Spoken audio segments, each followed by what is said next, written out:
it's Adaptive Goddess, and today I'm here to talk about Dearman as a part of the interpersonal effectiveness skill in DBT.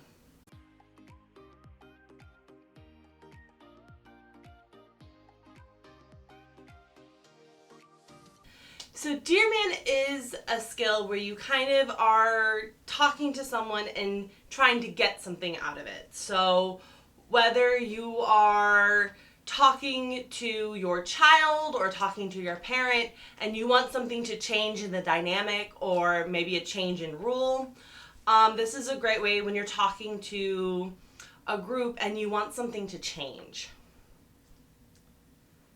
So Dearman stands for describe, express, assert, reinforce, mindful, appear confident, and negotiate.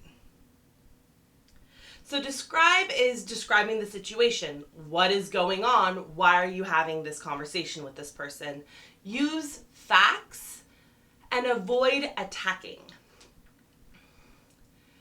Express is meaning express your feelings. So you use I statements such as I feel blank when you do blank. Or I wish that blank could feel would be different. So you assert. So you ask for what you want or you say no very clearly. So that would be if someone asks you something and they're describing what's going on and they're using their I statements. For example, if you're a parent and the kid's like, I want to stay out until 4 a.m. and they're, 12, you would say no. Or if you're a kid and you really want to have a later bedtime, you would say I really want to stay up until 9:30 instead of 9. So then next what you would do is reinforce. So you explain the positive effects of getting what you want. So that means that you would say things like, if I get what I want, I would be able to show more trust, or I could show more things. I could get chores done earlier and have more time to play with my friends. I would want to do chores as they're not eating into my free time. Mindful. So you really want to keep focused on what you want. So you want to avoid distractions, ignore any attacks that come your way, and you kind of want to sound like a broken record. So if you're having a conversation with someone and they're trying to veer you off topic or they're trying to get you other ways, you really want to make sure you come back to what you want. Appear confident.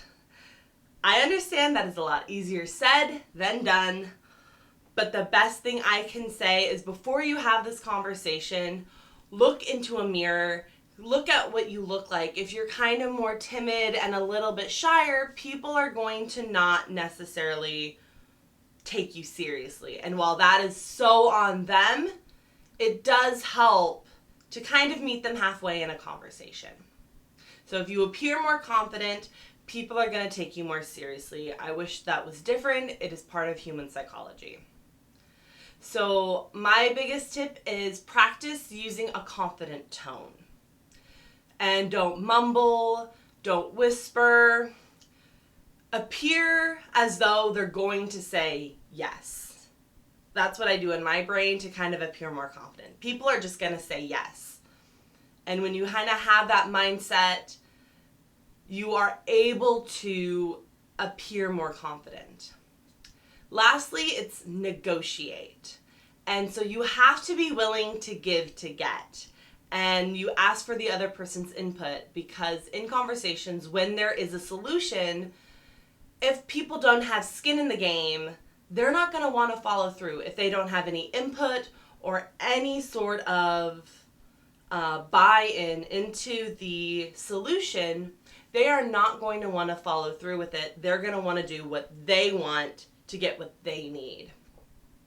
Some very helpful tips I have when doing Dearman for the first time: write out a script or your assertion very clearly, write it down, practice it by yourself or with a trusted person who's not involved. Write down some positive effects that you can have off the top of your mind. Make sure that you are using some effects that could actually benefit the other person. So you want to put yourself in their shoes for a little bit. So you don't want to just talk about, well, me, because then people aren't going to want to work with you.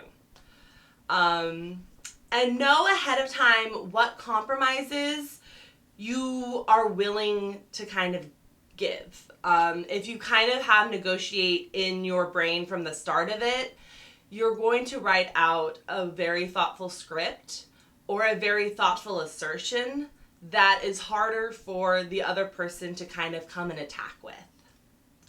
So that is Dearman. Describe, express, assert, reinforce, mindful, appear confident, and negotiate. Comment down below, have you tried this skill before? What kind of tips and tricks do you guys use to have a conversation with someone who may not really want to have a conversation about a topic? One thing I use is very concrete examples. That's not just how my brain operates, but the more concrete of an example you can give in a situation, the harder it is for people to say, no, that didn't happen. No, what are you making it up? Is this all in your head?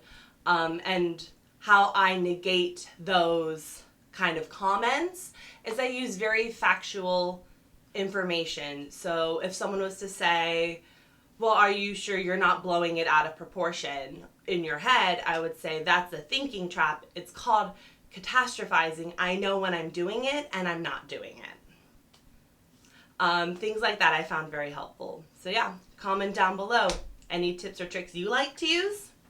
So that is it for the video. Thank you for watching. Please subscribe and gently tap that like button. And remember to be kind, compassionate, and true to you.